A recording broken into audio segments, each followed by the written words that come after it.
وجعل بينهما مودة ورحمة আমি আল্লাহ স্বামী স্ত্রীর মধ্যে ভালোবাসা এবং হৃদ্যতা সৃষ্টি করে দিয়েছি। বলেন সুবহানাল্লাহ। তার মানে এই হারাম সম্পর্ক যেটা দেখছেন এটা হলো একটা জেনার পথ।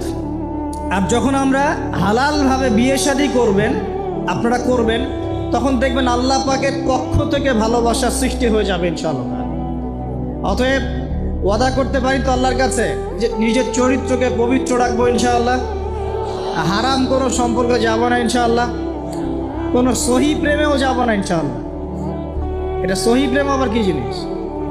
দিনী ভাই দিনী বোনের মধ্যে এখন প্রেম চলে, এগুলো হয় না মাঝে মাঝে, এগুলোও বন্ধ, এগুলো বন্ধ করতে হবে। হালাল উপার্জনের সোর্স হয়ে গেলেই, হালাল উপার্জনের সোর্স হয়ে গেলেই দিনদার মেয়ে দেখে বিয়ে করে ফেলবেন ইনশাআল্লাহ। অন্য কোনো পথে যাবেন না, কোনো হারাম পথে যাবেন না। ওয়াদা করেন ইনশাআল্লাহ? রাজি আছেন তো ইনশাআল্লাহ? আল্লাহ কবুল করুন, আমিন।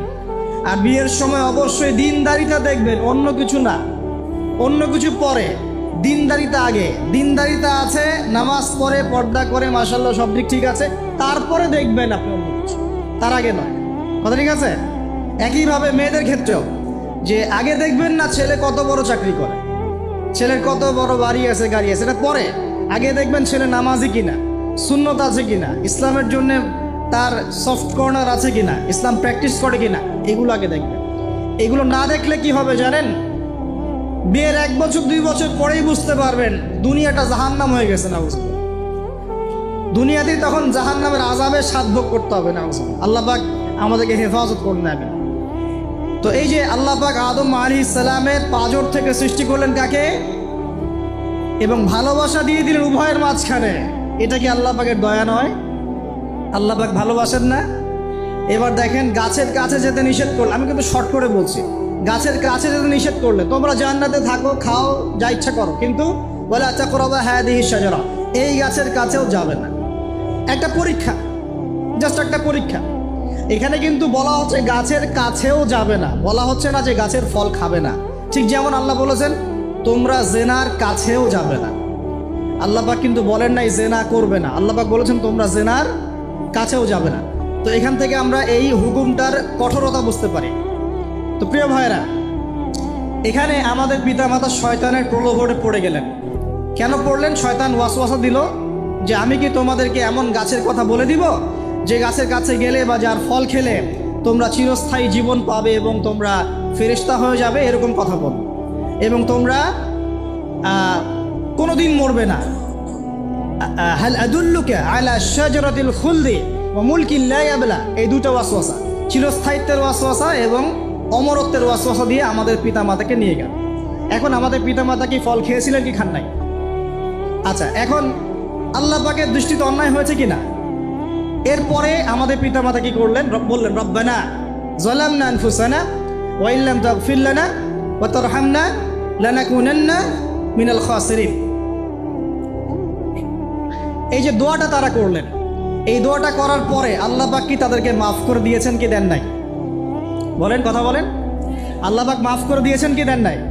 এই যে অন্যায় করার পরেও আল্লাহ যে ক্ষমা করে দেন, মানে গুনাহ করার পরেও যে আদম সন্তানকে আল্লাহ পাক মাফ করে দেন, এটা কি আল্লাহ পাকের রহমত, দয়া কি নয়? আচ্ছা, এটা আল্লাহ পাকের নিদর্শন ছিল ভালোবাসার। এরপর আল্লাহ পাক দুনিয়াতে পাঠিয়ে দিলেন, কারণ এটা পরীক্ষা, দুনিয়াটা পরীক্ষার জায়গা, পরীক্ষা দিচ্ছি আমরা এখানে। এখন পরীক্ষার ক্ষেত্রে কি আল্লাহ পাক আমাদেরকে একা ছেড়ে দিয়েছেন? আল্লাহ পাক কি আমাদেরকে একা ছেড়ে দিয়েছেন? না, আল্লাহ পাক দুনিয়াতে পাঠিয়ে আমাদেরকে গাইডলাইন দিয়েছেন কিনা, কিভাবে চলতে হবে, কি করা যাবে কি করা যাবে না, কিভাবে চলবো কিভাবে চলবো না। আল্লাহ পাক কি ওহী নাজিল করেছেন কিনা? এই ওহী নাজিল করাটা কি আল্লাহ পাকের রহমত কিনা, আল্লাহ পাকের দয়া কিনা, ভালোবাসা কিনা? আল্লাহ পাক কি একা ছেড়ে দিয়েছেন না নবী রসুল পাঠিয়েছেন? এই যে নবী রসুলদেরকে পাঠিয়েছেন, এই নবী রসুলগণ কি আল্লাহর পক্ষ থেকে রহমত কিনা? বলেন। না হলে আমরা কি করতাম? দুনিয়াতে কেমন করে চলতাম, কিভাবে পথ খুঁজে পাইতাম, কেমন করে ইবাদত করতাম, আমরা কি জানতে পারতাম? আল্লাহ পাক রহম করে, ভালোবেসে, দয়া করে নবী রসুল পাঠিয়েছেন, আসমানি কিতাব পাঠিয়েছেন। বলেন সুবহানাল্লাহ। এখন এই নবীদের সিলসিলায় আল্লাহ পাক যে সর্বশেষ নবী মুহাম্মদ সাল্লাল্লাহু আলাইহি ওয়াসাল্লামকে পাঠিয়েছেন, এইটা দয়া কিনা? এটা আল্লাহ পাকের দয়া নয়? আল্লাহ পাকের রহমত নয়?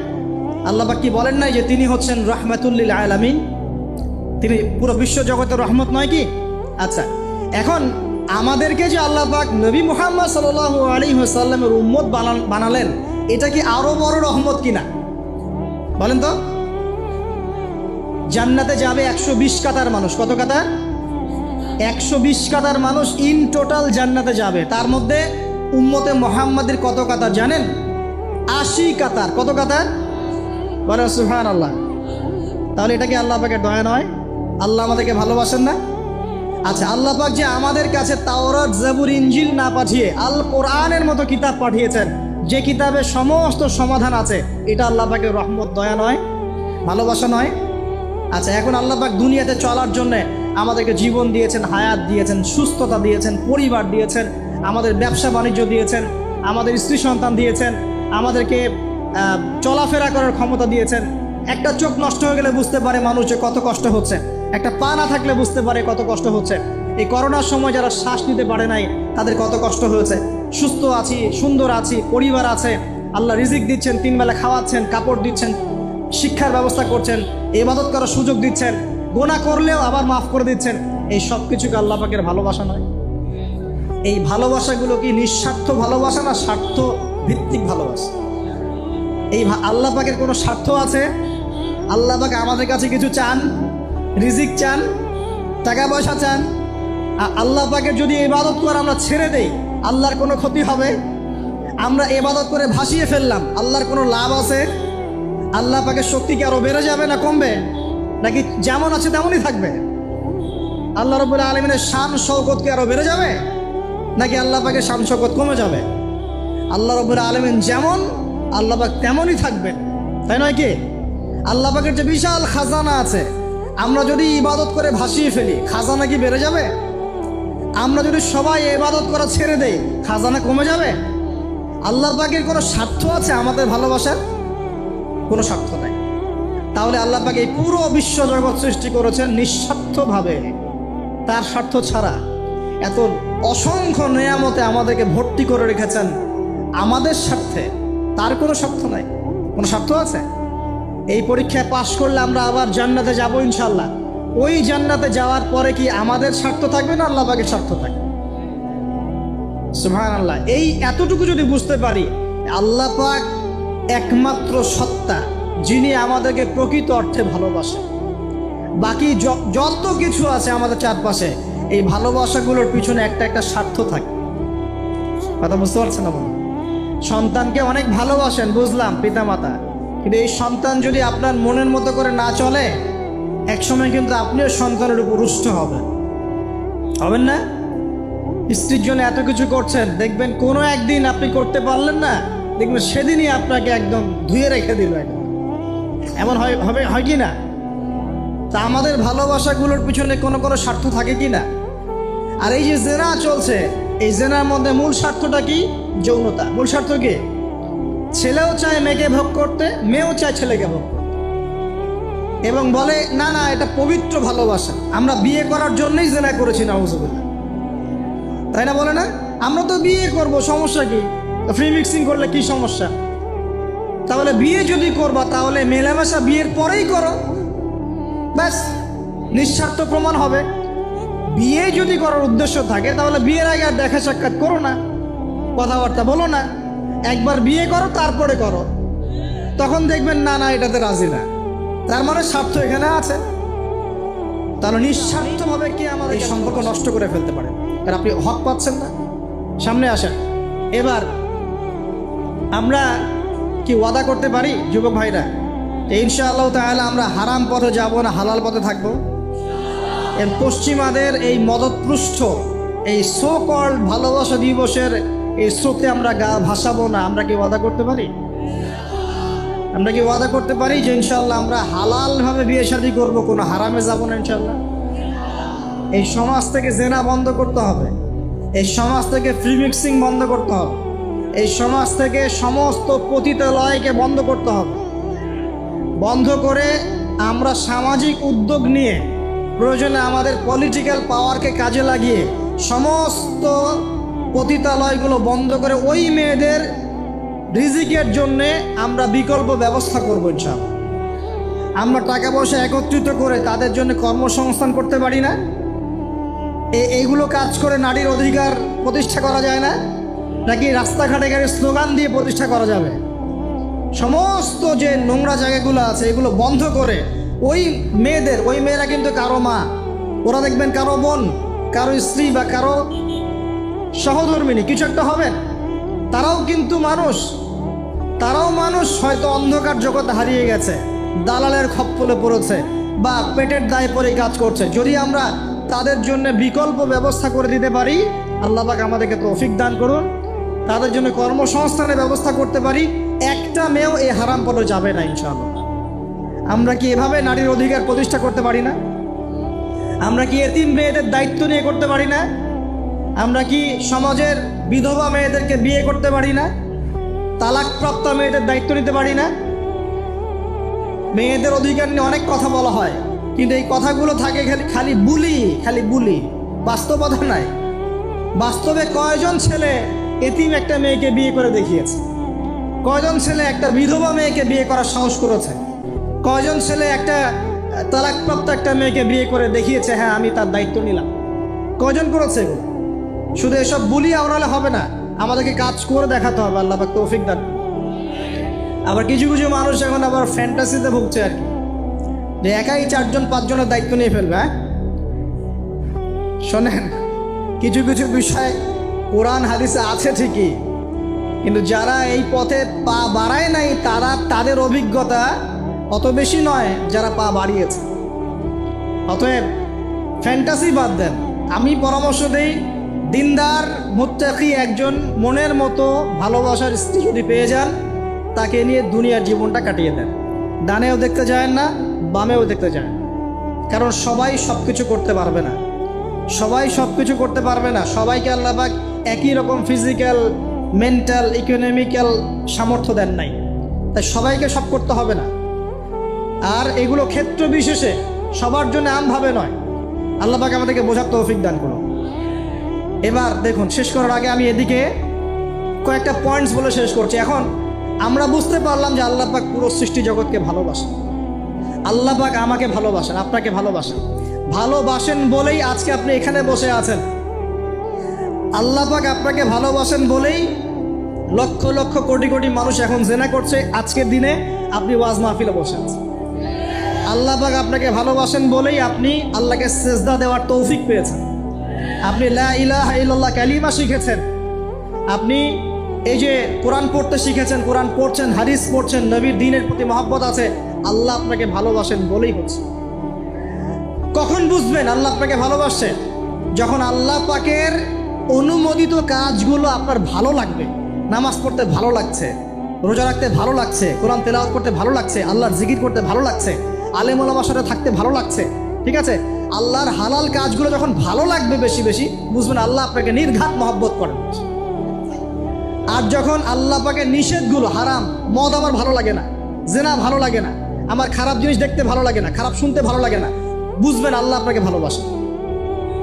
আর যখন দেখবেন খারাপের পিছনে আপনার ঝোঁক বেশি, দুর্নীতি করতে ভালো লাগে, সুদ খাইতে ভালো লাগে, ঘুষ খাইতে ভালো লাগে, কাউকে ঠকাইলে মনে হয় আমি স্মার্ট হয়ে গেল, হ্যাঁ, মানুষের টাকা আত্মসাৎ করতে ভালো লাগে, নামাজ না পড়ে ঘুম দিতে ভালো লাগে, ঠিক আছে, রমজান মাসে বিড়ি টানতে ভালো লাগে, ঠিক আছে, মেয়ের সাথে যে টাঙ্কি মারতে ভালো লাগে, তখন বুঝবেন যে আল্লাহ আপনাকে এখনো ভালোবাসেন বা আপনি আল্লাহর ভালোবাসা পাওয়ার যোগ্যতা হারিয়ে ফেলেছেন। আল্লাহ পাক আমাদেরকে বোঝার তৌফিক দান করুন। এখন আসি, আল্লাহ পাক এবং তার রাসূল আমাদেরকে এমন কি কি কাজ বলেছেন যেই কাজগুলো করলে আমরা সরাসরি আল্লাহর ভালোবাসা পাবো, জানার দরকার আছে কি নাই? আমি অল্প কয়েকটা কাজ বলে শেষ করছি। এক নাম্বার, আল্লাহ এবং তার রাসূল আমাদেরকে জানিয়েছেন আমরা যদি তাওহীদের উপর থাকতে পারি, একত্ববাদ, লা ইলাহা ইল্লাল্লাহ, আল্লাহর ভালোবাসা পাবো ইনশাআল্লাহ। যে ব্যক্তি শিরকের পাপে লিপ্ত আছে সে আল্লাহর ভালোবাসা পাবে না, যতক্ষণ না সে তওবা করে ফিরে আসছে। অতএব আল্লাহর ভালোবাসা পাওয়ার জন্য এক নম্বর কাজ কি ভাই? আল্লাহর তাওহীদের কালিমা লা ইলাহা ইল্লাল্লাহ এর উপর থাকা, শিরক বাদ দেওয়া। শিরক সম্পর্কে জানার জন্য একটা বই পড়েন, কিতাবুত তাওহীদ। কি নাম বললাম? কিতাবুত তাওহীদ। একটাই পড়েন, দেখবেন ইনশাআল্লাহ শিরক কাকে বলে, কত প্রকার, কি কোন কাজ করলে শিরক হয় সব জানতে পারবেন ইনশাআল্লাহ। এই বইটা একটু কঠিন, এই বইটার ব্যাখ্যা বের হয়েছে, ব্যাখ্যা যুক্ত বই কিনবেন, এবং যেগুলো বুঝবেন না ওলামায়ে কেরামকে জিজ্ঞাসা করবেন, কারণ সবগুলো কিন্তু বুঝতে পারবেন। 1 নম্বর। 2, নবী সাল্লাল্লাহু আলাইহি ওয়াসাল্লামের অনুসরণ করলে আল্লাহ আমাদেরকে ভালোবাসবেন। দলিল আল্লাহ পাক সূরা আলী ইমরানের মধ্যে বলছেন 31 নম্বর আয়াতে আল্লাহ বলছেন, কুল, হে নবী আপনি বলে দিন, ইন কুনতুম তুহিব্বুনাল্লাহ, তোমরা যদি, হে আদম সন্তান, হে উম্মতে মুহাম্মাদি, তোমরা যদি আল্লাহর ভালোবাসা পেতে চাও, ফাত্তাবিউনি, তোমরা আমাকে অনুসরণ করো। কাকে? আমাকে বলতে কাকে? রাসূলুল্লাহ সাল্লাল্লাহু আলাইহি ওয়াসাল্লামকে। তাহলে কি হবে? ইউহিব্বুকুমুল্লাহ, আল্লাহ পাকও তোমাদেরকে ভালোবাসবেন। বলে সুবহানাল্লাহ, আল্লাহ আমাকে ভালোবাসবেন ইনশাআল্লাহ। আর কি? ইয়াগফির লাকুম যুনুবাকুম, আল্লাহ পাক তোমাদের সমস্ত গুনাহ মাফ করে দিবেন। আল্লাহু গফুর রহিম, আল্লাহ পাক পরম করুণাময়, অসীম দয়া। তার মানে আল্লাহকে পাওয়ার, আল্লাহর ভালোবাসা পাওয়ার 2 নাম্বার কি মাধ্যম? নবী সাল্লাল্লাহু আলাইহি ওয়াসাল্লামের সুন্নত অনুযায়ী জীবন গড়া। ভাই শুরু করবো কোত্থেকে? শুরু করবেন চেহারা থেকে। কোত্থেকে? চেহারায় দাড়ি ছেড়ে দিব ইনশাআল্লাহ, রাজি আছি তো? গোফ ছোট করে ফেলবো ইনশাআল্লাহ, রাজি আছি তো ইনশাআল্লাহ? চেহারায় সেজদার দাগ থাকবে ইনশাআল্লাহ, তার মানে নামাজি হতে হবে, ঠিক আছে? পোশাক পরিচ্ছেদ হবে রাসূলুল্লাহ সাল্লাল্লাহু আলাইহি ওয়াসাল্লামের মতো, ঢিলে ঢালা মুত্তাকিদের পোশাক। চুল হবে কার মতো? মেসি নেইমারের মতো, নাকি রাসূলুল্লাহ সাল্লাল্লাহু আলাইহি ওয়াসাল্লামের মতো? এখনকার ছেলে পেলে মাঝখানে চুল রাখে, ডান দিক বাম দিক ছিলে ফেলে। ওনার সময় এই আমলগুলো করতেন, তাই আমি করব। আমার নবী এইভাবে ওযু করতেন, এইভাবে করব। আমার নবী এইভাবে ইস্তেঞ্জা করতেন, পেশাব পায়খানা করতেন, ওইভাবে করব। এই যে এখনকার ইংলিশ টয়লেট, এই ইংলিশ টয়লেটে বসে নবীর মতো ইস্তেঞ্জা করা যায় না। যাবে? ওলামায়ে কেরামকে জিজ্ঞাসা করেন, নবী সাল্লাল্লাহু আলাইহি ওয়াসাল্লাম বাম পায়ে ভর দিয়ে ইস্তেঞ্জা করতেন। কোন পায়ে? এখন বসেন ইংলিশের উপরে, বাম পায়ে কেমনে বসবেন? সম্ভব? ওই যে আমি বলি, এটা মজা করে বলি, কষ্ট থেকেও বলি, একদম বৈশ্বিক পলিটিক্যাল সিস্টেম থেকে শুরু করে বাথরুমের টয়লেট পর্যন্ত সব কিছুই চলছে পশ্চিম আদর্শে। সব কিছু, এভরিথিং, একদম বাথরুমের কমোড পর্যন্ত। এখন তো কমোডও উঠাই দিয়েছে, এখন সামনে একটা বালতি রেখে দেয় গামলার মতো, এখানেই পেশাব করতে হয়। দেখেন নাই মনে হয় আপনারা, দেখবেন অচিরে এগুলো আসতেছে সামনে, দাঁড়ায় বসার কোনো সুযোগ নাই। আর সবগুলো মাপ সমান। কারো হাইট যদি 6 ফুট, কারো 5 ফুট হয়, তখন কি হবে? অ্যাডজাস্ট করতে হবে ধরে তখন, নাকি? যুবকরা বুঝতে পারছে, তখন কাউকে লম্বা হতে হবে, কাউকে খাটো হতে হবে, মাপ তো সমান। আর সবার মাপ যদি সমান না হয়, এখন কি হবে? আল্লাহ পাক বোঝার তৌফিক দান। এগুলো শয়তানি না বলেন? শয়তানি না বলেন? বসে ইস্তেঞ্জা করতে হয় না? বসে ইস্তেঞ্জা না, পেশাবে ছিটা ফোটার কারণে কবরে আযাব হয় না? আপনারা হাদিসে জানেন না? নবীজি একটা কবরের পাশ দিয়ে যাচ্ছেন, তিনি থেমে গেলেন, থেমে গিয়ে বলছেন, এই কবর দুটোতে আযাব হচ্ছে। কি হচ্ছে? কবরের আযাব। তিনি জানলেন কেমন করে? আল্লাহ পাক তাকে জানিয়েছেন, আল্লাহ পাক তাকে খবর দিয়েছেন, এই কবর দুটো কি হচ্ছে? আযাব। নবীজি বলছেন, এই কবর দুটোতে বড় কোনো পাপের কারণে আযাব হচ্ছে। সাহাবীরা বলছেন, তাহলে কি কারণে হচ্ছে ইয়া রাসূলুল্লাহ? তিনি বলছেন, একজন পেশাব পায়খানা করে, স্পেশালি পেশাব করে এই ছিটা ফোটা থেকে সে সতর্ক থাকতো না। পেশাব করে, ওই যে বলেন আমাদের ছেলেরা, প্যান্ট খারাপ ভাই, নামাজে যেতে পারবো না, নামাজে রাখলে বলে ভাই প্যান্ট নষ্ট। তোমরা ভালো করে হাদিসটা শোনো, এই ব্যক্তি বড় কোনো পাপ করে নাই, সে পেশাব করার পরে পবিত্র হতো না, মানে এর ছিটা ফোটা থেকে সাবধান থাকতো না, এই কারণে কবরে আযাব দেয়া হচ্ছে। বলেন নাউযুবিল্লাহ। অন্য হাদিসের নবীজি বলেন, বেশিরভাগ কবরের শাস্তি আল্লাহর জিকির করা। কি করা ভাই? চলতে ফিরতে উঠতে বসতে অলওয়েজ সুবহানাল্লাহ, আলহামদুলিল্লাহ, লা ইলাহা ইল্লাল্লাহ, আল্লাহু আকবার, লা হাওলা ওয়ালা কুওয়াতা ইল্লা বিল্লাহ, এগুলো চলতে থাকবে। ঠিক আছে ইনশাআল্লাহ? চলতে ফিরতে পড়বেন আল্লাহুম্মা সাল্লি আলা মুহাম্মদ, আল্লাহুম্মা বারিক আলা মুহাম্মদ। ঠিক আছে? হাসবি আল্লাহ ওয়া নি'মাল ওয়াকিল, রাদিতু বিল্লাহি রাব্বান ওয়া বিল ইসলামি দীনান ওয়া বি মুহাম্মাদিন নাবিয়্যা। যত জিকির আজগার আছে চলতে ফিরতে অলওয়েজ পড়তে থাকবে। লা ইলাহা ইল্লাল্লাহ ওয়াহদাহু লা শারীকা লাহু, লাহুল মুলক ওয়া লাহুল হামদ ওয়া হুয়া আলা কুল্লি শাইইন কাদির। আস্তাগফিরুল্লাহাল্লাযী লা ইলাহা ইল্লা হুয়াল হাইয়ুল কাইয়ুম ওয়া আতুবু ইলাইহি, লা হাওলা ওয়া লা কুওয়াতা ইল্লা বিল্লাহ। এগুলো পড়তে থাকবে। যে যত বেশি আল্লাহ জিকির করবে, তার কলবে আল্লাহ তত বেশি নূর দিবেন ইনশাআল্লাহ। আর যার কলবে যত বেশি নূর সে তত বেশি আল্লাহর ভালোবাসা মহব্বত পাবে ইনশাআল্লাহ। কয়টা বলছি ভাই? 4টা। 1 নম্বর কি ছিল? তাওহীদ। 2 নম্বর নবীর সুন্নত। 3 নম্বর বলেন কোরআন তেলাওয়াত করা। 4 নম্বর বেশি বেশি আল্লাহর জিকির করা। 5 নম্বর স্পেশালি 5 নম্বর বেশি বেশি আল্লাহর কাছে তওবা করা। কি করা? যে আল্লাহর কাছে তওবা করে আল্লাহ তাকে মহব্বত করেন। আলহামদুলিল্লাহ, যে আল্লাহর কাছে তওবা করে আল্লাহ তাকে মহব্বত করেন। আমাদের নবীজি প্রত্যেক দিন 70 থেকে 100 বার আল্লাহর কাছে তওবা করতেন। বলেন সুবহানাল্লাহ। পারা যাবে তো ইনশাআল্লাহ? 6 নম্বরটা হচ্ছে বেশি বেশি নামাজ আদায় করা। কি করা? আল্লাহকে পাওয়ার জন্য শ্রেষ্ঠ মাধ্যম হচ্ছে সেজদা করা। কি করা? আর সেজদা করা হয় সবচেয়ে শ্রেষ্ঠভাবে নামাজের মধ্য দিয়ে। কিসের মধ্য দিয়ে? ওয়াদা করতে পারি তো ইনশাআল্লাহ 5 ওয়াক্ত নামাজ পড়বো রেগুলার। কোন রকম যদি বাধ্যবাধকতা না থাকে, ওজন না থাকে, তাহলে মসজিদে গিয়ে পড়বো ইনশাআল্লাহ। পারবো তো ইনশাআল্লাহ? রমজান মাসে নামাজ শক্ত করে ধরবো ইনশাআল্লাহ। ঈদের পর ছেড়ে দিব ইনশাআল্লাহ। ঈদের পর ছেড়ে দিব কি? ঈদের পরেও ধরে রাখতে হবে ইনশাআল্লাহ তাআলা। আমাদের সমাজে মাশাআল্লাহ রমজান মাসে সবাই পাক্কা মুসল্লি হয়ে যায়, তাই না? কারণ শিকল দিয়ে বাধা থাকে শয়তান, শয়তানও মুক্ত হয়। ঈদের দিন ঢাকঢোল ধুমধারাক্কা গান বাজা শুরু হয়, তাই না? আল্লাহর ওয়াস্তে রমজানের শিক্ষাগুলো ধরে রাখবো ইনশাআল্লাহ তাআলা। আমরা সবাই 5 ওয়াক্ত নামাজ আদায় করবো ইনশাআল্লাহ রমজান মাসে। আর দৈনিক কমপক্ষে 12 রাকাত নফল নামাজ পড়বেন, সুন্নত বা নফল 12 রাকাত কমপক্ষে। কীরকম 12 রাকাত? ফজরের নামাজের আগে 2, জোহরের আগে 4, পরে 2, ঠিক আছে? 6 8 8 হলো। মাগরিবের পরে 2, এশার পরে 2। এই 12 রাকাত নামাজ যে দিনের বেলা পড়ে, মানে একদিনে 24 ঘন্টায় পড়ে, আল্লাহ পাক তার জন্য জান্নাতে একটা করে ঘর নির্মাণ করেন। এই হাদিস জানতেন? দৈনিক 12 রাকাত সুন্নত বা নফল পড়লে আল্লাহর কাছে একটা করে জান্নাতে ঘর পাওয়া যাবে। আর জান্নাত উর্বর জায়গা। আপনি যদি চান আপনার জায়গায় বেশি বেশি গাছ লাগাতে, খালি পড়বেন সুবহানাল্লাহিল আযীম ওয়া বিহামদিহি, সুবহানাল্লাহিল আযীম ওয়া বিহামদিহি। একটা একটা করে খেজুর গাছ জন্মাবে ইনশাআল্লাহ তাআলা। বলবেন সুবহানাল্লাহি ওয়া বিহামদিহি সুবহানাল্লাহিল আযীম, আর বলবেন সুবহানাল্লাহিল আযীমি ওয়া বিহামদিহি। জান্নাতে গাছ রোপণ হবে ইনশাআল্লাহ তাআলা। এটা গেল 6 নাম্বার, নামাজ বেশি বেশি পড়া। 7 নাম্বার, জি বলছি, 7 নাম্বারটা হচ্ছে, আমি আর 4টা বলে শেষ করছি। 7 নাম্বারটা হচ্ছে যে সৃষ্টির সেবা করা। কি করা ভাই? একটা হাদিস আছে যে ইরহামু মান ফিল আরদ ইয়ারহামুকুম মান ফিস সামা। তোমরা জমিনবাসীর প্রতি রহম করো, আসমানবাসী তোমাদের উপর রহম করবে ইনশাআল্লাহ। আল্লাহর ভালোবাসা পাওয়ার অন্যতম মাধ্যম হচ্ছে জমিনবাসীর প্রতি রহম করেন। মুসলিম অমুসলিম সবাই মানুষ কিনা? যারা আমাদের সাথে যুদ্ধে লিপ্ত নাই তারা তো আমাদের ভাই নাকি?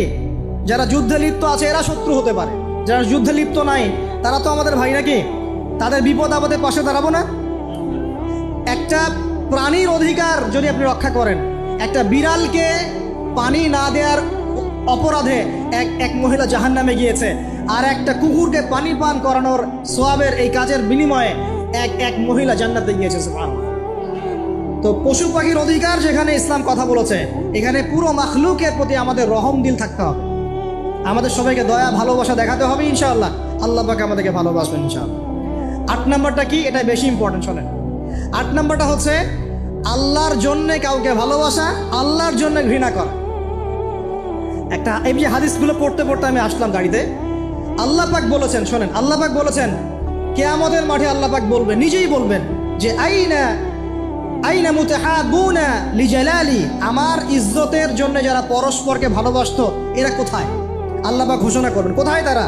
যারা আমার জন্য পরস্পরকে ভালোবাসতো। আল্লাহ বলবেন আলিয়াউমা, আজকে, আজিল্লুহুম, আমি ওদেরকে ছায়া দিব, ফি জিল্লি, আমার আরশের ছায়ায়। বলেন সুবহানাল্লাহ। ইয়াউমা লা জিল্লা ইল্লা জিল্লি, যেদিন আমার এই আরশের ছায়া ছাড়া অন্য কোনো ছায়া থাকবে না। মানে কিয়ামতের মাঠে আল্লাহর আরশের ছায়া ছায়া পাবে কারা? যারা পরস্পরকে আল্লাহর জন্য ভালোবাসত। এই যে আমরা এখানে আছি, আমরা কি একে অপরকে আল্লাহর জন্য ভালোবাসি না? আমি কি আপনাদেরকে চিনি?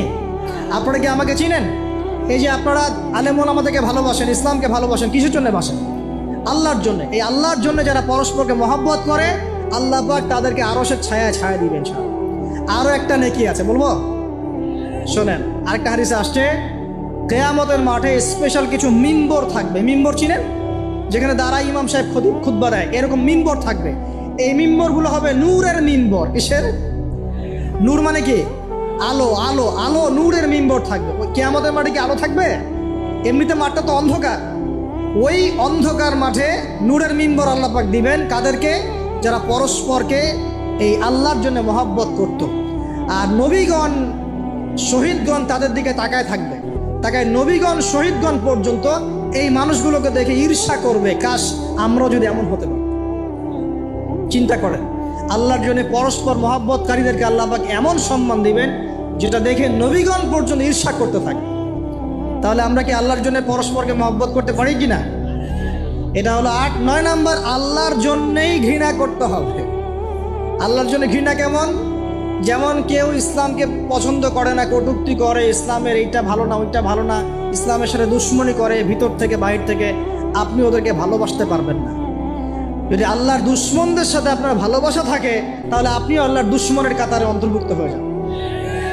এখন বলেন দেখি, সারা বিশ্বে ইসলামের দুশ্মন কারা? বলেন। গায়রিল মাগদুবি আলাইহিম ওয়ালাদ-দাল্লিন। মাগদুব কারা, দল্লিন কারা? এটা তো অনেকেই জানে না। সাহাবীরা বলছেন, ইয়া রাসূলুল্লাহ, এখানে যে আমরা বলছি গায়রিল মাগদুবি আলাইহিম ওয়ালাদ-দাল্লিন, আল্লাহ আমাদেরকে মাগদুবদের থেকে বাঁচাও, দল্লিনদের থেকে বাঁচাও। মাগদুব আর দল্লিন কারা ইয়া রাসূলুল্লাহ? নবীজি বলছেন, আল মাগদুব, মাগদুব হচ্ছে হুমুল ইহুদি। ইহুদিরা হচ্ছে মাগদুব, যাদের উপর আল্লাহর গজব করেছে। আর দল্লিন হুমুল নাসারা, নাসারারা হচ্ছে দল্লিন, কারণ তারা আল্লাহ পাকে সন্তান সাব্যস্ত করেছে। ঈসা আলাইহিস সালামকে আল্লাহ সন্তান বলেছে, বলেন নাউজুবিল্লাহ। এখন সারা বিশ্বে এরা মুসলিমদের সাথে দুশ্মনী করছে না? আমরা যদি ব্যক্তিগতভাবে, সামাজিকভাবে বা পলিটিক্যালি ওদের সাথে বন্ধুত্ব করে চলি, আমরা কি আল্লাহ দুশ্মনদের সাথে শরীক হলাম না? খুব খেয়াল রাখতে হবে। আল্লাহর জন্য ভালোবাসা, আল্লাহর জন্য দুশ্মনী। আল্লাহ পাক আমাদেরকে বোঝার তৌফিক দান। এবং সবশেষ যেটা 10 নাম্বার, সেটা হলো আল্লাহওয়ালা মানুষ যারা, সেই মানুষদের সাথে মহব্বত রাখলে আল্লাহ আপনাকে ভালোবাসবেন। আল্লাহওয়ালা মানুষদের সাথে মহব্বত রাখতে চান, নাকি আপনার এই জেনাকারী গার্লফ্রেন্ডের সাথে আপনি মহব্বত রাখতে চান? কার সাথে মহব্বত রাখতে চান? মনের ভিতর থেকে সমস্ত রকম হিংসা, বিদ্বেষ, অহংকার, রিয়া, পরশ্রী কাতরতা, এগুলোকে দূর করার তৌফিক আল্লাহ পাক দান করুন। আমরা দোয়া করি আল্লাহ পাক সবাইকে তাওহীদপন্থী হওয়ার তৌফিক দান করুন, নবীর সুন্নতের উপর আমল করার তৌফিক দান করুন। কেউ উঠবেন না, বসেন। নবী সাল্লাল্লাহু আলাইহি ওয়াসাল্লামের উম্মত হিসেবে তার সুন্নতের পক্ষে একা থাকা সম্ভব নয়, স্রষ্টার পক্ষে সম্ভব। আল্লাহ রাব্বুল আলামিন একা ছিলেন, আজও একা। যখন কিছুই থাকবে না, আল্লাহ পাক একাই থাকবেন ইনশাআল্লাহ। আল্লাহ পাক সূরা হাদীদের মধ্যে বলছেন, হুয়াল আউয়ালু ওয়াল আখির, আল্লাহ পাক প্রথম, ওয়াল আখির আল্লাহ পাক শেষ, ওয়াল যাহির আল্লাহ পাক প্রকাশ্য, ওয়াল বাতিন আল্লাহ পাক গোপন, ওয়া হুয়া বিকুল্লি শাইইন আলিম, আল্লাহ পাক প্রত্যেকটা বিষয় সম্পর্কে সম্যক জ্ঞানী। তাহলে এই আয়াত থেকে বুঝতে পারছি, যখন কিছুই ছিল না আল্লাহ পাক ছিলেন, আবার যখন কিছুই থাকবে না কে থাকবেন? এমন তো আল্লাহ সূরা আর রহমানে বলেছেন, কুল্লু মান আলাইহা, বলেন কুল্লু মান আলাইহা, সব কিছু কি হবে? ফানা হয়ে যাবে। ফানা মানে একদম ধ্বংস হয়ে যাবে। ওয়ায়াবকা ওয়াজহু রাব্বিকা যুল জালালি ওয়াল ইকরাম, কি বাকি থাকবে? আল্লাহ রাব্বুল আলামিনের সত্তা বাকি থাকবে। এখন আসুন, এবার আল্লাহ পাক কি করলেন? আল্লাহ রাব্বুল আলামিন সর্বপ্রথম আরশে আজিম সৃষ্টি করেছেন। কি সৃষ্টি করেছেন? আরশে আজিম।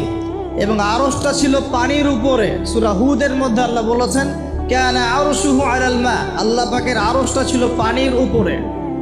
এখন কোথায় আছে তাহলে? এখনো পানির উপরেই আছে। কোথায় আছে? আচ্ছা, কুরসি এবং আরশের মাঝখানে একটা মহাসাগর আছে। কি আছে? এই মহাসাগরের গভীরতা হচ্ছে 500 বছরের পথ। কত বছর? আমরা এখন বিশ্বাস করব না, কারণ নাসা এখন আবিষ্কার করে নাই, তাই না ভাই? নাসার নাম তো শুনেছেন। নাসা এখনকার বিশ্বের খোদা হয়ে গেছে, নাউজুবিল্লাহ। ও যা বলে মানুষ তাই বিশ্বাস করে। ও যদি বলে মঙ্গল গ্রহে পানি আছে, বিশ্ববাসী বলবে হ্যাঁ পানি আছে। ও যদি বলে মঙ্গল গ্রহে পানি নাই, বিশ্ববাসী বলবে হ্যাঁ মঙ্গল গ্রহে কোনো পানি নাই। ও যদি বলে যে অনেক দূরের কোনো গ্রহের মধ্যে এলিয়েন আছে, বিশ্ববাসী বলবে হ্যাঁ এলিয়েন আছে, এলিয়েন আছে। কিন্তু আল্লাহ পাক যদি বলেন যে আল্লাহ পাক মহাবিশ্বের মধ্যে মালাইকা সৃষ্টি করেছেন, বিশ্ববাসী বিশ্বাস করে না যে ফেরেশতা বলে কিছু আছে। আমি কি বুঝাতে পারছি? এটা হচ্ছে শিক্ষা কেন্দ্রিক শিরক, শিক্ষা এবং জ্ঞান কেন্দ্রিক শিরকের মধ্যে আমরা লিপ্ত হয়েছে। এখন বিজ্ঞানকে কোনো কোনো ক্ষেত্রে আমরা ইলাহের আসনে বসিয়েছি। বিজ্ঞান যা বলে তাই চোখ বন্ধ করে বিশ্বাস করে, আর বিজ্ঞান যা বলে না মানুষ বিশ্বাস করে না। আল্লাহ পাকের কথা বিজ্ঞানের অনুকূলে হোক আর প্রতিকূলে হোক মানুষ দেখতে চায় না। যেমন একটা এক্সাম্পল দিচ্ছি, যদি এখনই সায়েন্স বলে যে আগামী 10 বছরের মধ্যে বিশ্বে বিভিন্ন জায়গায় বড় বড় সিরিজ ভূমিকম্প হতে পারে, 99% মানুষ বিশ্বাস করা শুরু করবে না? কিন্তু নবী সাল্লাল্লাহু আলাইহি ওয়াসাল্লাম বলছেন বাইনা ইয়াদাই সাআ, কিয়ামতের আগে আগে আসবে মুতানুন শাদীদ, মহামারী। কিয়ামতের আগে কি আসবে? মহামারী।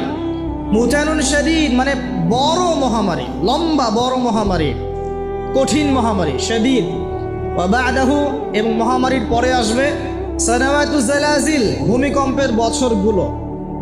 ভূমিকম্পের বছর নয়, ভূমিকম্পের বছরগুলো। মানুষ বিশ্বাস করবে না। মানুষ 80% মানুষই বিশ্বাস করবে না, খালি মুসলিমরা বিশ্বাস করতে পারে, অন্যরা বিশ্বাস করবে না। কিন্তু সায়েন্স যদি বলে আগামী 10, 20, 30 বছরের মধ্যে বিশ্বজুড়ে ভূমিকম্পের সিরিজ হবে, মানুষ বিশ্বাস করবে। তার মানে আমরা আমাদের বিশ্বাসের ক্ষেত্রে একটা শিরক করছি, শিক্ষা এবং জ্ঞানতাত্ত্বিক ক্ষেত্রে আমরা একটা শিরক করছি। আমরা কোনো কোনো ক্ষেত্রে সায়েন্সকে ইলাহের আসনে বসিয়েছি, এটা শিরক হচ্ছে, এটা একটা শিরক হচ্ছে। আসুন, আল্লাহ রাব্বুল আলামিন আরশ সৃষ্টি করার পরে সৃষ্টি করেছেন কলম। কি সৃষ্টি করেছেন? কলম। আল্লাহ পাক বলেছেন কলমকে উক্তুব, তুমি লিখো। কলম বলেছে মাযা আক্তুব, আমি কি লিখবো? আল্লাহ বলেছেন কিয়ামত পর্যন্ত যা হবে সব লিখে ফেলো। লাউহে মাহফুজের মধ্যে আল্লাহ পাক এই কলমের দ্বারা কিয়ামত পর্যন্ত যা হবে সব লিখে ফেলেছেন। তো প্রিয় যুবক ভাই, চাকরি নিয়ে এত হতাশায় পড়ার কোনো কারণ নাই, রিজিকের সন্ধানে এত হতাশায় পড়ার কোনো কারণ নাই। রিজিক যা আছে তাই পাবেন, আপনার রিজিক লেখা হয়ে গেছে। এরপরে সাউন্ড কমান, টানকম থেকে। এরপরে মানুষ যখন মায়ের গর্ভে ছিল, বয়স ছিল 4 মাস 10 দিন। কতদিন? 4 মাস 10 দিন। আল্লাহর পক্ষ থেকে ফেরেশতা রূহ নিয়ে এসেছেন। ফেরেশতা বলে কি কিছু আছে? বিশ্বাস করেন? কিন্তু ফেরেশতা তো চোখে দেখা যায় না, তাহলে কেন বিশ্বাস করেন? যখন মুসলিমরা কোনো কিছু না দেখে বিশ্বাস করা শুরু করেছে, তখন এই বিশ্বাসটার একটা নাম দিয়েছে পশ্চিমারা। এই বিশ্বাসটার একটা নাম দিয়েছে পশ্চিমারা। এই বিশ্বাসটার নাম কি জানেন? এই বিশ্বাসটার নাম তারা দিয়েছে ধর্মান্ধতা। কি দিয়েছে? শব্দটা শোনেন নাই? ক্লাসিক্যাল সেকুলার পত্রিকাগুলোর মধ্যে দেখেন না ধর্মান্ধতা শব্দটা? মানে কি? এর মানে কি? মানে আপনি ফেরেশতা তো দেখেন না, বিশ্বাস করেন কেন? তার মানে আপনি অন্ধ, তার মানে আপনি ধর্মান্ধ। বুঝতে পারছেন? এখন আমাকে বলেন যে এই ফেরেশতায় যদি কেউ বিশ্বাস না করে, সে কি মুমিন হতে পারবে? সে কি মুসলিম হতে পারবে? ইমানের যে 6টা পিলার, আল্লাহ বিশ্বাস, ফেরেশতা মণ্ডলীতে বিশ্বাস, আসমানি কিতাবে বিশ্বাস, নবী রসুলগণে বিশ্বাস, পরকালের জীবনে বিশ্বাস, আর ভাগ্যে বিশ্বাস, এই 6টার কোনোটাই কি দেখা যায়, ছোঁয়া যায়, উপলব্ধি করা যায়? কঠিন তরল বায়বীয় পরীক্ষা করা যায়, বা ল্যাবরেটরিতে গবেষণা করে পরীক্ষা করা যায়? তো যেহেতু আমরা এগুলো না দেখেই বিশ্বাস করি, এই কারণে পশ্চিমরা আমাদেরকে বলে তারা ধর্মান্ধ। এখন উত্তর কী হবে আপনার? উত্তর হচ্ছে এই যে আল্লাহ পাক আমাকে যে জ্ঞান দিয়েছেন, আল্লাহ পাক আমাকে যে লিমিটেড জ্ঞান দিয়েছেন, এই জ্ঞান দিয়ে আমি আগামীকাল কি হবে সেটা বলতে পারি না। বলতে পারি? যে মানুষের জ্ঞান এতই ক্ষুদ্র যে আগামীকাল তার সাথে কি হবে সে বলতে পারে না, সেই মানুষের পক্ষে কি এই অদৃশ্যের জগৎ সম্পর্কে এত গভীর জ্ঞান লাভ করা সম্ভব? মানুষের জ্ঞান কি অসীম, না আল্লাহ পাকের জ্ঞান অসীম? এখন সে অসীম সত্তার পক্ষ থেকে যখন কোনো ওহী আসে, কোনো তথ্য সংবাদ আসে, তাহলে আমি কি সেই জ্ঞানকে পেনিট্রেট করতে পারবো? বরং আমার উচিত হবে সেই তথ্যকে বিশ্বাস করা এবং তার সামনে আত্মসমর্পণ করা। তাহলে আমি ধর্মান্ধ হয়ে সবচেয়ে স্মার্ট মানুষ হয়েছি। যারা আল্লাহ পাকের ওহিতে বিশ্বাস করে সে হচ্ছে সবচেয়ে স্মার্ট মানুষ। কারণ আল্লাহ পাকের ওহির সব জ্ঞান তো আমি ভেদ করে যেতে পারবো না, কারণ আমি তো আগামীকাল কি হবে তাই জানি না। আগামীকাল কি হবে তাই যে জানে না, সে কিভাবে পরকালের জীবনকে ব্যাখ্যা করবে? কে আমাদের মাঠে কে কোথায় দাঁড়াবে, কার হাসর কোথায় হবে, কে জান্নাতে যাবে কে জাহান্নামে যাবে, আমি কি বলতে পারবো? কার সাথে কোন ফেরেশতা আছে, কার সাথে কি আকৃতির শয়তান আছে, শয়তান তাকে কিভাবে ওয়াসওয়াসা দেয়, কবরে কি আযাব হয়, আত্মা কাকে বলে, স্বপ্নে মানুষ কেন দেখে হাসে কাঁদে, স্বপ্ন কিভাবে সত্যি হয়, এরকম অনেক প্রশ্ন আছে গায়েবের। এগুলোকে আমরা ব্যাখ্যা করতে পারবো? অতএব গায়েবে বিশ্বাস না করলে কেউ মুমিন হতে পারে না। আর আল্লাহ রাব্বুল আলামিন এই গায়েবের খবর জানেন। এই গায়েবের খবর থেকে আল্লাহ আমাদেরকে যতটুকু তথ্য দিয়েছেন এতটুকু আমরা জানি, এর বেশি আমরা জানি? আচ্ছা, মায়ের গর্ভে যখন সন্তান, তখন ফেরেশতা লিখে দিচ্ছেন এক, তার হায়াত কতটুকু হবে, ব্যাস লেখা হয়ে গেছে। লেখা হয়ে গেছে মানে যা হায়াত, যা অপচয় করেছেন তো করেছেনই, এখন সারা জীবন যদি মাথাটা ঠুকরে ঠুকরে কাঁদেন তাও ওই অপচয়কৃত দিনগুলো ফিরে আসবে না। শিক্ষা নেবেন না এখান থেকে? 30 বছর চলে গেছে মানে 30 বছর আল্লাহর নাফরমানি করেছেন, সারা জীবন মাথা ঠুকরে কাঁদলেও ওই 30 বছর ফিরে আসবে না। আসবে যুবক ভাই? অতএব কি করা উচিত? ফিরে আসা উচিত নাকি এভাবেই চলতে থাকবে? লিখা হয়ে গেছে, বাড়বেও না কমবেও না। 2, রিজিক কি কি পাবেন, আপনার রিজিক সব লেখা হয়ে গেছে। এখন আপনারা কি রিজিকটাকে হালাল পথে চাচ্ছেন না হারাম পথে? যদি হালাল পথে চান ওই অ্যামাউন্ট অফ রিজিকই পাবেন, যদি হারাম পথে চান ওই রিজিকই পাবেন, এর বাইরে যাবে না। রিজিক যাবে, যাহলে সবর করেন, আল্লাহ পাক হালাল পথেই রিজিক দিবে ইনশাআল্লাহ তাআলা। রিজিক বৃদ্ধির জন্য কিছু আমল আছে, তার মধ্যে শ্রেষ্ঠ আমল হচ্ছে নামাজ, এর সাথে চাশতের নামাজ পড়া। চাশ মানে সালাতুদ দুহা, এর আগে ইশরাকের নামাজ আছে। রিজিক বৃদ্ধির জন্য আত্মীয়তার সম্পর্ক বজায় রাখতে হয়, আত্মীয়তার সম্পর্ক বজায় রাখলে রিজিক প্রশস্ত হবে। বেশি বেশি যে আল্লাহর জিকির করে এবং কোরআন তেলাওয়াত করে তার রিজিক বাড়ে আলহামদুলিল্লাহ, এবং যে আল্লাহর রাস্তায় খরচ করে তার রিজিক বাড়ে। এই রিজিক বাড়ার কিছু পলিসি আছে। সবচেয়ে শ্রেষ্ঠটা হচ্ছে নামাজ, আল্লাহর জিকির তেলাওয়াত, এরপর আমলের মধ্যে আত্মীয়তার সম্পর্ক বজায় রাখা। নবীজি বলছেন কেউ যদি চায় যে তার রিজিকটা লম্বা হোক, হায়াতটা লম্বা হোক, সে যেন আত্মীয়তার সম্পর্ক বজায় রাখে। আত্মীয়তার সম্পর্ক এখন আস্তে আস্তে নষ্ট হয়ে যাচ্ছে না? খেয়াল করে দেখেন, আত্মীয়তার সম্পর্ক আপনি বজায় রাখবেন। মনে রাখবেন, আমি বারবার একটা কথা বলবো, আমার তাকদিরে লিখেছিলেন যে আমি চুরি করব, তাই আমি চুরি করেছি। এখন যদি একজন ধর্ষক বলে আল্লাহ আমার তাকদিরে লিখেছিল যে আমি ধর্ষণ করব, তাই ধর্ষণ করেছি। এখন যদি যারা এই জনগণের কিছু সম্পদ আত্মসাৎ করে খেয়ে ফেলছে তারা যদি বলে আল্লাহ তাকদিরে লিখছিলেন জন্যই দুর্নীতি করেছি, তাহলে কথাটা কি হবে? গ্রহণযোগ্য হবে?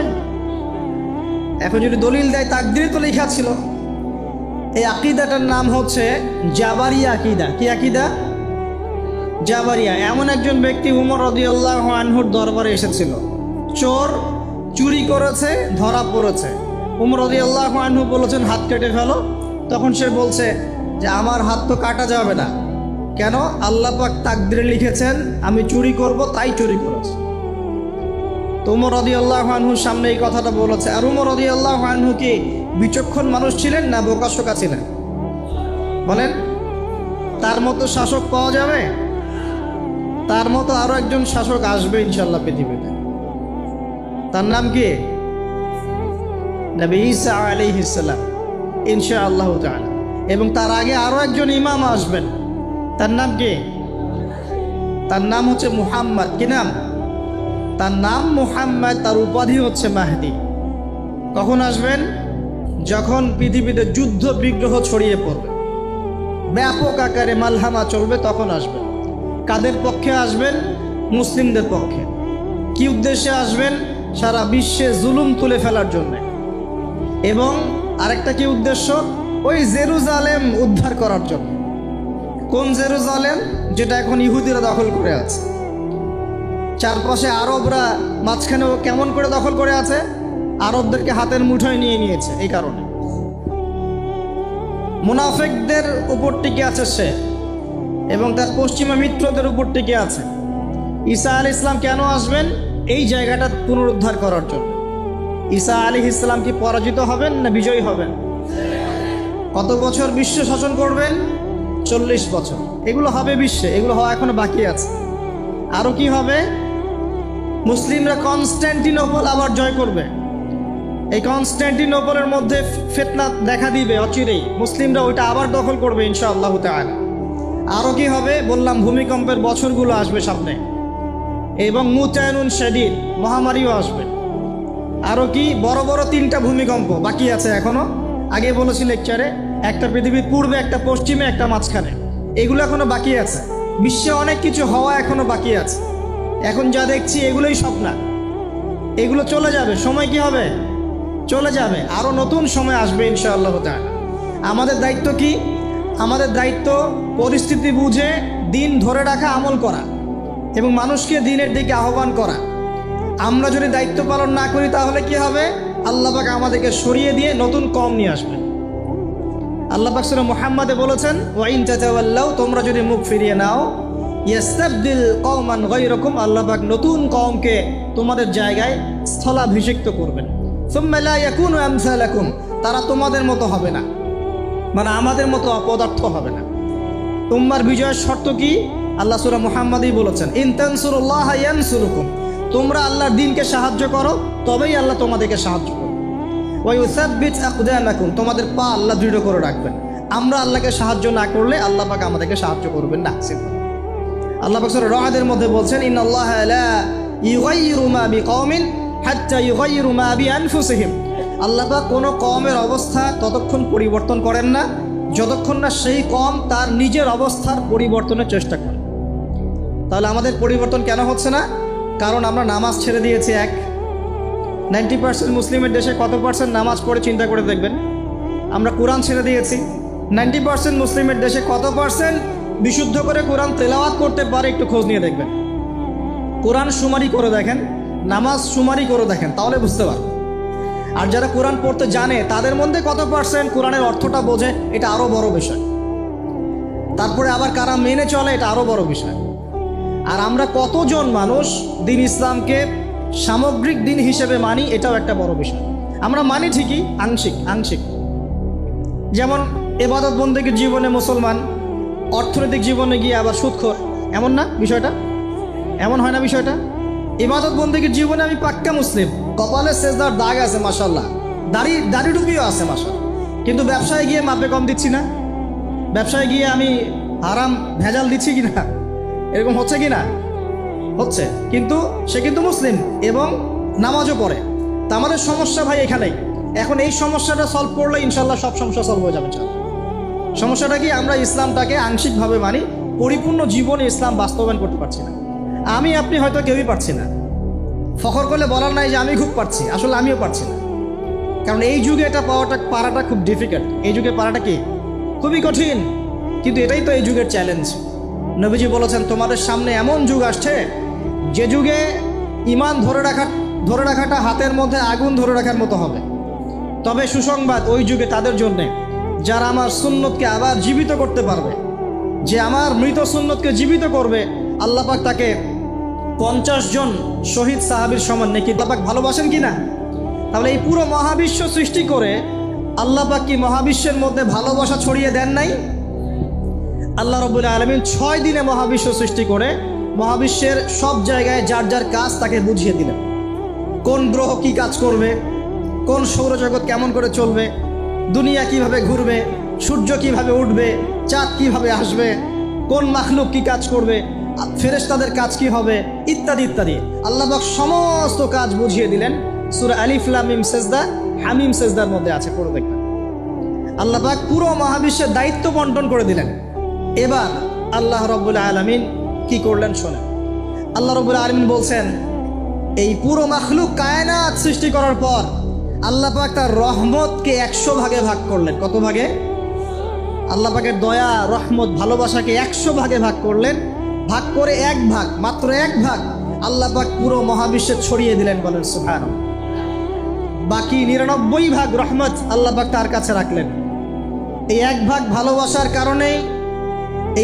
ভালোবাসার কারণেই এই যে সন্তান কান্না করলে মায়ের বুক ফেটে যায়, সন্তান অসুস্থ হলে বাবার বুক ফেটে যায়। যেই বাবা সহজে চোখের পানি কাউকে দেখায় না, সেই বাবা যায় নামাজে দাঁড়িয়ে চোখের পানি ছাড়তে থাকে। এই এক ভাগ রহমতের কারণে আমরা দেখি যে রাস্তার কুকুর পর্যন্ত তার বাচ্চাকে চাটে, আদর করে, মহব্বত করে। এই এক ভাগ রহমতের কারণে আমরা আমাদের স্ত্রীদেরকে মহব্বত করি, স্ত্রীকে সুখে রাখার জন্য জীবনটা পর্যন্ত বিলিয়ে দেয়। সকাল থেকে রাত পর্যন্ত কোনো কোনো ক্ষেত্রে হারাম পথে যেটাও দ্বিধা করি না, স্ত্রী সন্তান সুখে থাক এই আশায়, তাই না ভাই? এই এক